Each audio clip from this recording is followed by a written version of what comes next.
El 17 de enero de 1991, millones de personas en todo el mundo vieron una guerra comenzar. En vivo. No a través de comunicados oficiales. No días después, en los diarios. La vieron en tiempo real, por televisión. Misiles cruzando el cielo de Bagdad.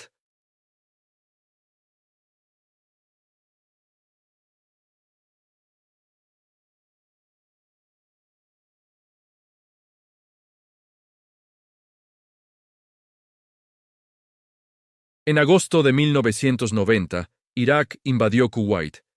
Saddam Hussein afirmaba que ese territorio le pertenecía históricamente, pero el verdadero motivo era económico: petróleo, deuda, control regional.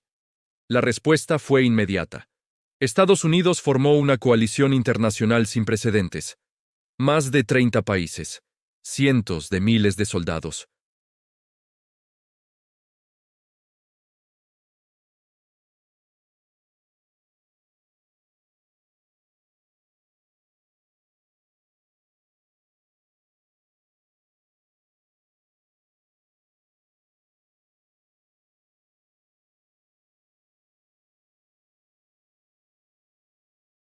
No era casual.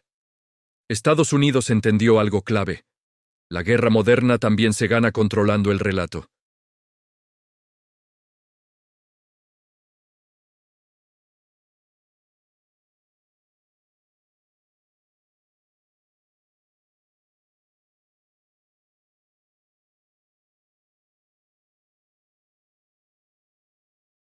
El Pentágono controlaba estrictamente la información. Los periodistas no tenían libertad de movimiento.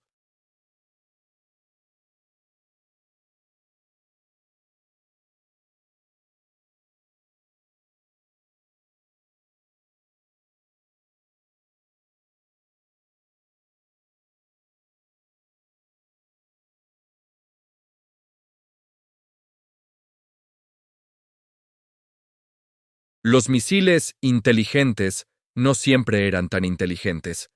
Y la campaña aérea, que duró más de un mes, tuvo consecuencias devastadoras para la infraestructura y la población civil de Irak. Se estima que más de 100.000 soldados iraquíes murieron, muchos de ellos durante la retirada de Kuwait.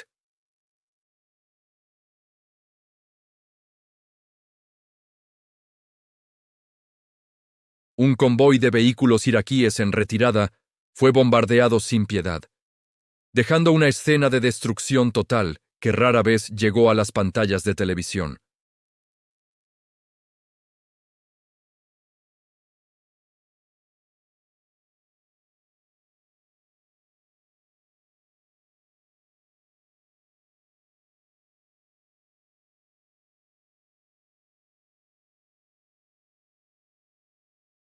Pero, ¿qué significó realmente esta victoria?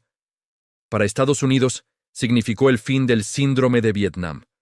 La nación recuperó la confianza en su poder militar y su papel como líder mundial.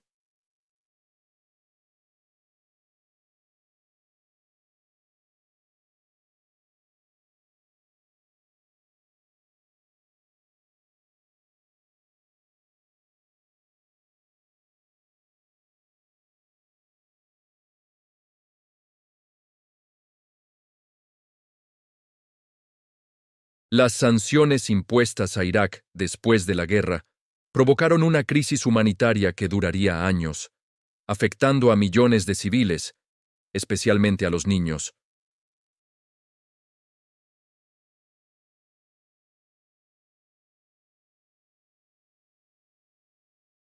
Y aquí es donde la historia se vuelve aún más compleja. La presencia de las cámaras, aunque controlada, también permitió que surgieran otras narrativas.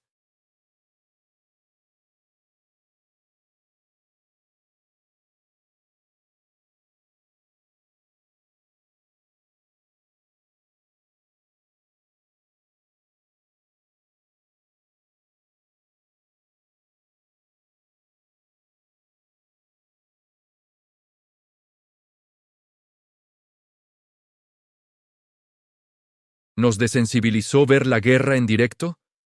¿Convirtió el conflicto en un producto mediático, vaciándolo de su horror real? La Guerra del Golfo fue un punto de inflexión. Demostró que en el siglo XX, y ahora en el XXI, el control de la información es tan importante como el control del campo de batalla. La propaganda se sofisticó. Las operaciones psicológicas y la gestión de la percepción se convirtieron en armas estratégicas.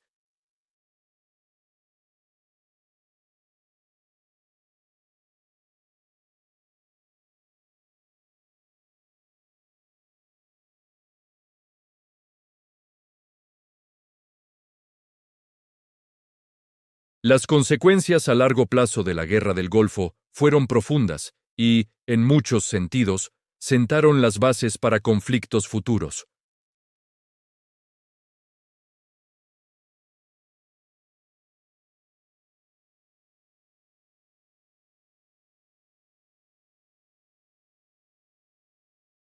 La presencia masiva de tropas estadounidenses en Arabia Saudita, un lugar sagrado para el Islam, fue utilizada por grupos extremistas como Al-Qaeda para reclutar seguidores y justificar sus ataques.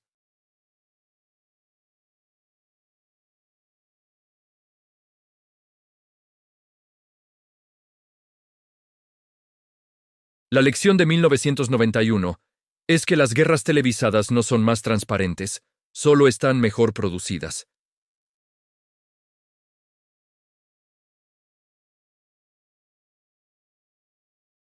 Aquellas explosiones verdes sobre Bagdad no eran solo fuegos artificiales tecnológicos, eran la muerte y la destrucción empaquetadas para el consumo masivo. La guerra se había convertido en un espectáculo, pero detrás de las cámaras, el sufrimiento era tan real como siempre. Lo que cambió no fue la naturaleza de la guerra, sino nuestra relación con ella.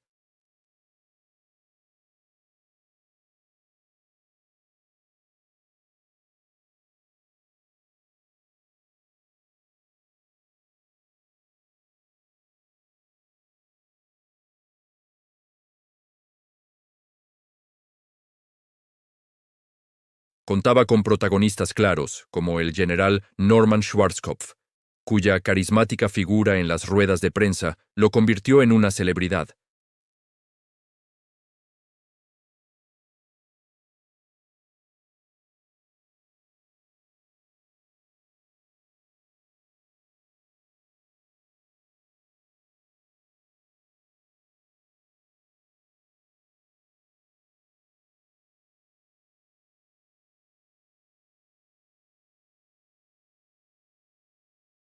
Todo eso quedó en un segundo plano.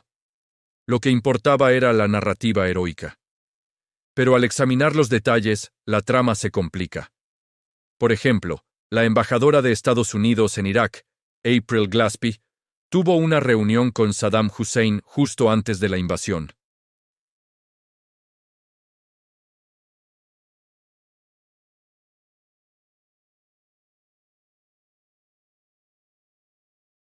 Esto no justifica la invasión, pero sí demuestra que la diplomacia que precedió al conflicto fue mucho más enrevesada de lo que se admitió públicamente. Otro aspecto crucial fue la tecnología. Los misiles Patriot, presentados como el escudo infalible contra los misiles Scud iraquíes, se convirtieron en un símbolo de la superioridad tecnológica estadounidense. Las noticias mostraban interceptaciones exitosas noche tras noche. Sin embargo, análisis posteriores revelaron que la efectividad de los Patriot fue extremadamente baja, casi nula en muchos casos.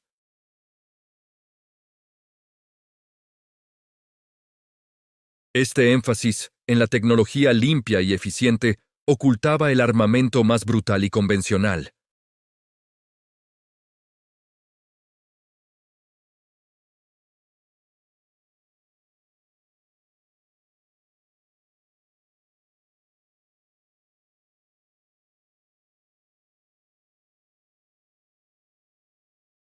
Estos no eran los protagonistas del espectáculo televisivo.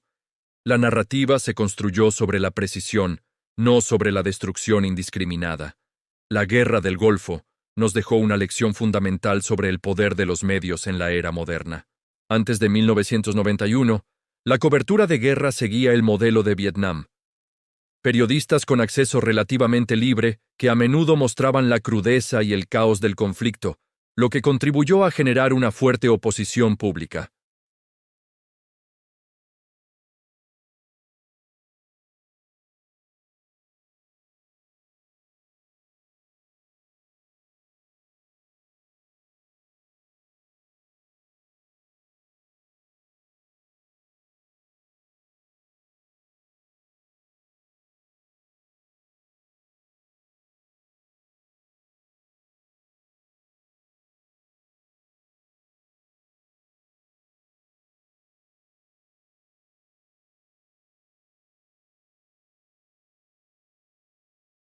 Pero esas mismas imágenes ocultaban la tragedia de un ejército de conscriptos, mal equipado y mal liderado, enviado a una muerte segura.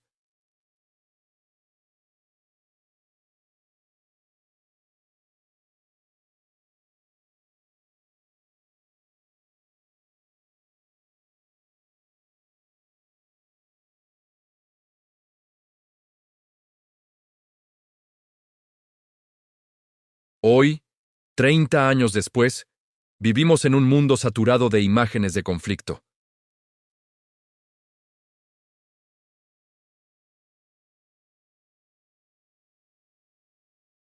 Pero la lección de 1991 sigue vigente.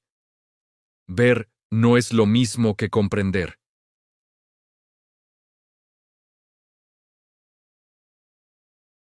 Y aprender a descifrar las imágenes que consumimos es más crucial que nunca para no volver a ser meros espectadores de una tragedia producida para la televisión.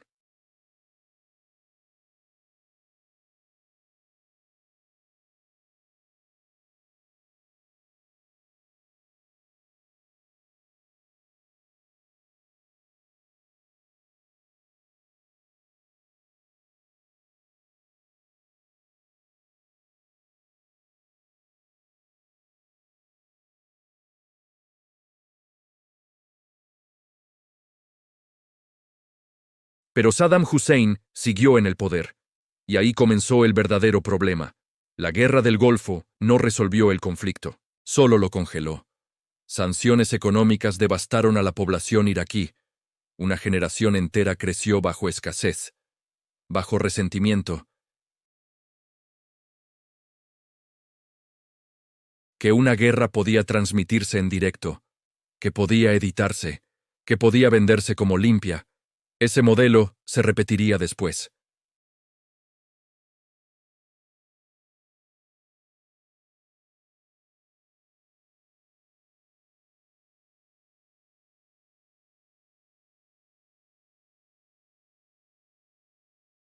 Desde una pantalla, como espectadores. Y lo inquietante es que, desde entonces, cada nuevo conflicto intenta parecerse a ese primero. Aunque la realidad. Vamos a retroceder a enero de 1991. Para muchos de nosotros, la Guerra del Golfo fue la primera guerra televisada en directo. Recuerdo las imágenes icónicas. Luces verdes de la visión nocturna, trazadoras cruzando el cielo de Bagdad, reporteros en los tejados de los hoteles con cascos y chalecos antibalas. Se nos presentó como una operación quirúrgica, precisa, casi tecnológica.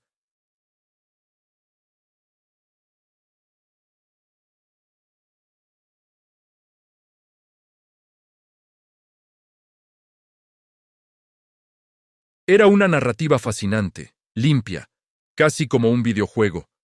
La CNN, en particular, se convirtió en la banda sonora de este conflicto, transmitiendo 24 horas al día, llevándonos al frente de batalla sin movernos del sofá.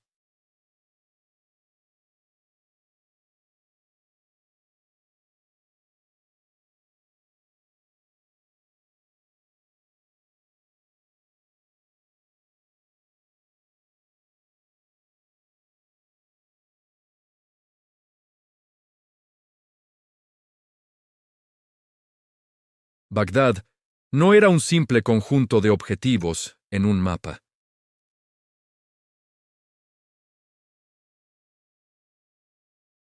Cuando una bomba caía, incluso una inteligente, El impacto iba más allá del objetivo militar.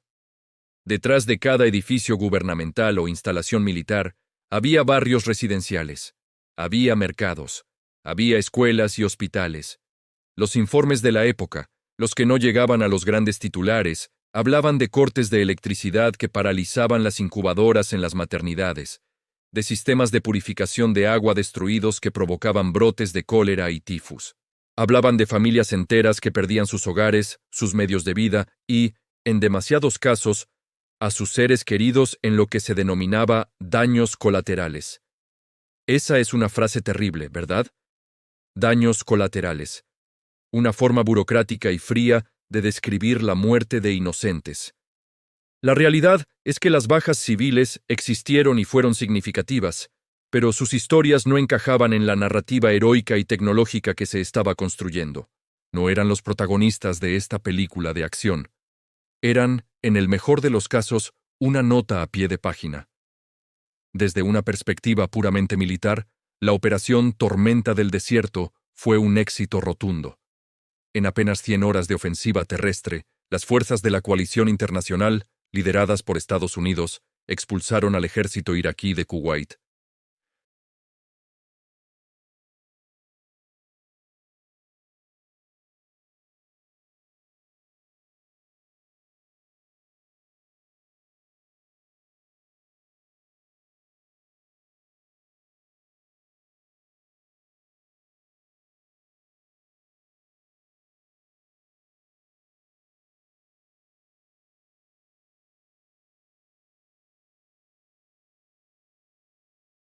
Sin embargo, la celebración de esta victoria militar ocultó una decisión crucial que tendría consecuencias devastadoras a largo plazo.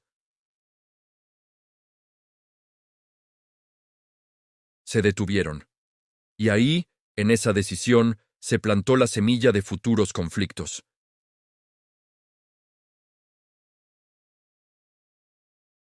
Saddam Hussein, aunque militarmente derrotado, permaneció en el poder. Y para contenerlo, la comunidad internacional, a través de las Naciones Unidas, impuso a Irak uno de los regímenes de sanciones económicas más severos de la historia. La idea era debilitar a su gobierno, impedir que reconstruyera su maquinaria bélica. Pero el efecto real fue catastrófico para la población civil. Durante más de una década, Irak quedó aislado del mundo.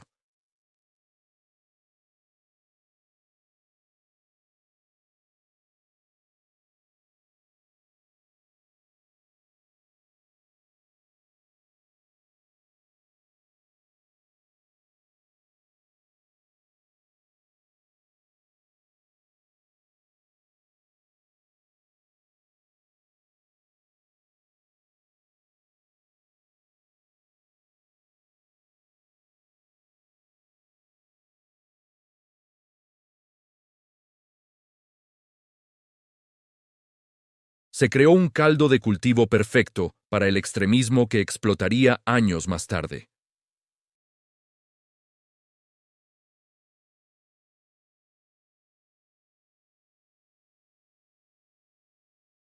Mientras el pueblo iraquí sufría en silencio, el resto del mundo aprendía una lección muy diferente.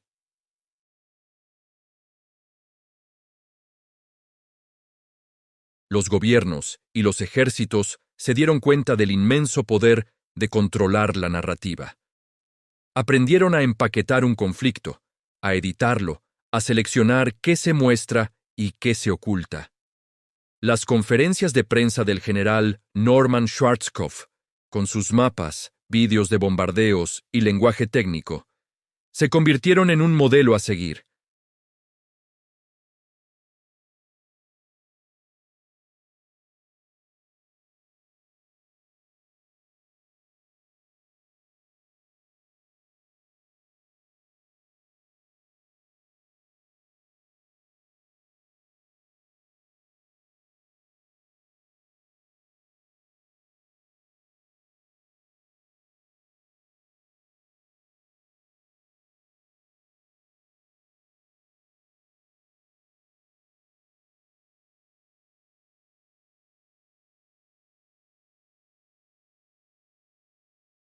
Cada nueva guerra parecía una secuela mediática de la anterior, perfeccionando las técnicas para presentar la violencia de la forma más aséptica posible.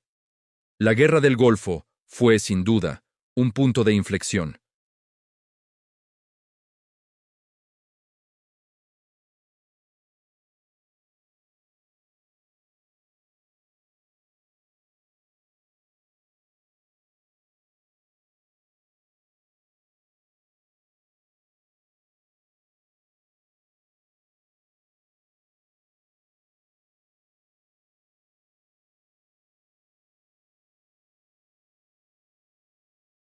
Propaganda increíblemente poderosa.